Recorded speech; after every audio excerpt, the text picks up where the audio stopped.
Hello students, I am KN Sharma. Students, in our earlier class we have discussed about the Rowlatt Act. What was the Rowlatt Act and what was its impact on our Indian politics, on our country? Today we will discuss about the Jallianwala Bagh massacre. I just told that students, the result of Rowlatt Act was Jallianwala Bagh massacre. And Jallianwala Bagh में क्या हुआ students, ये हम लोग चर्चा करेंगे. The Rowlatt Act came like a sudden blow and intense agitation is spread throughout the country. Students, Rowlatt Act एक तूफान की तरह आया और उससे पूरे देश के अंदर आंदोलन होने लगे. In Jallianwala Bagh, it's a garden. The meeting had been organized to protest against the arrest of popular leaders like Dr. Saifuddin Kichlu and Dr. Satyapal. Students, these were two famous leaders of Punjab and they were arrested by the Rowlatt Act. They were suspicious leaders in eye of British government, so they were arrested. Jallianwala Bagh, you know, is a large space encircled on three sides by walls. It had only one exit. Student, Jallianwala Bagh जो है तीनों तरफ से दीवारों से घिरा हुआ है और केवल एक ही निकलने का रास्ता है, केवल एक रास्ता है निकलने का. And students, general Dyer, the military commander of Amritsar, surrounded the Bagh with his army unit, close the exit with his troops and then ordered to shoot the crowd with rifles and machine guns. जो military commander था अमृतसर का, general Dyer, वो अपने पूरे सेना के साथ में आया, चारों तरफ से गार्डन को घेर लिया और एग्जिट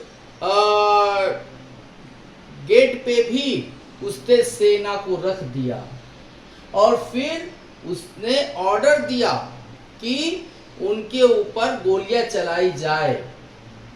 निहत्थी जनता केवल मीटिंग के लिए आई हुई थी. The troops fired 16,000 rounds bullets and about 1,000 people were killed and 2,000 people were killed and 2,000 people were wounded. This massacre is known as Jallianwala Bagh massacre.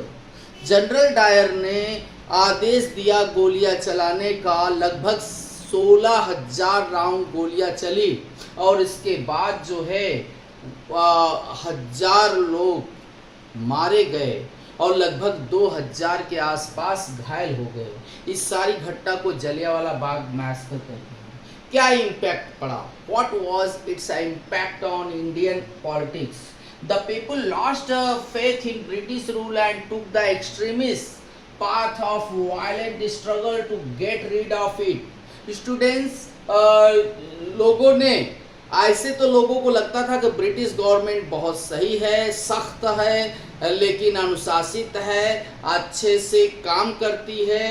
But लोगों ने ये, इस घटना के बाद लोगों ने ब्रिटिश गवर्नमेंट से अपना विश्वास, ब्रिटिश गवर्नमेंट में अपना विश्वास उन्होंने खो दिया और इसके बाद वो लोग एक्सट्रीमिस्ट पाथ यानी उग्र रास्ता अपनाया, हिंसा का रास्ता अपनाया. और जानते हैं कि शहीद जो ऊधम सिंह एक बहुत बड़े क्रांतिकारी थे, वो जनरल डायर को इंग्लैंड में जाकर के उन्होंने उसको गोली मारी। तो students, Mahatma Gandhi became successful in unifying Hindus and Muslims for movement. और महात्मा गांधी जो है हिंदू और मुस्लिमों को आंदोलन के लिए एक करने में सक्सेसफुल रहे। Poet Rabindranath Tagore renounce the title of sir that had been honoured by him by British government. और जो रविन्द्रनाथ टैगोर बहुत बड़े कवि थे, गीतांजलि लिखा था उन्होंने, उसको नोबेल पुरस्कार भी मिला था, वो उन्होंने अपने सर की जो उपाधि थी, टाइटल थी, उसको वापस कर दिया। And the programme of national movement was held in all parts of country. और यहीं से नेशनल मूवमेंट की गति जो है, स्पीड है, वो बहुत तेज हो गई।